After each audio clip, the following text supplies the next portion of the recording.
মা আমরা তো কক্সবাজার ঘুরতে যাচ্ছি, কক্সবাজার গিয়ে আমি কাঁকড়া খাবো। তোকে যেতে দিলে তো খাবি।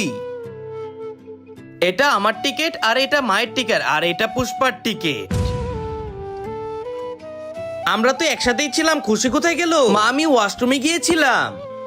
আচ্ছা ঠিক আছে, এসে গেছে তো। আমাদের সফর কিন্তু অনেক লম্বা, চলো আমরা তিনজনই শুয়ে পড়ি। কি শুয়ে যাবেন? একটু পরেই টিটি আসবে, আগে তো দেখে নিন আমাদের কাছে টিকিট আছে কিনা। এটা আবার কেমন কথা? আমি নিজের হাতে টিকিট কেটেছি। এটা আমার, এটা খুশির, কিন্তু পুষ্পার টিকিট কোথায় গেল? আমার টিকিট আপনি কাটেননি মা? পুষ্পা তোর টিকিট আনতে ভুলে গেছি। মানে পুষ্পা আমাদের সাথে যাবে না? আরে এমন কিছুই না, টিটি আসলে আমি কথা বলে নিব। ওকে, গুড নাইট। Good night. এখানে তো পুষ্পা শুয়েছিল, পুষ্পা কোথায় গেল? খুশি বউ, হ্যাঁ মা পুষ্পা কোথায় গেল? ও তো চলে গেছে। চলে গেছে মানে?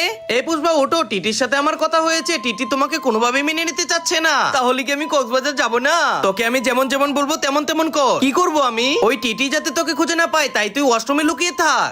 বলো পুষ্পা কোথায়? ওই টিটি যখন চলে যাবে তখন আমাকে বের করে নিও। ঠিক আছে পুষ্পা, আমি তোমায় বলবো।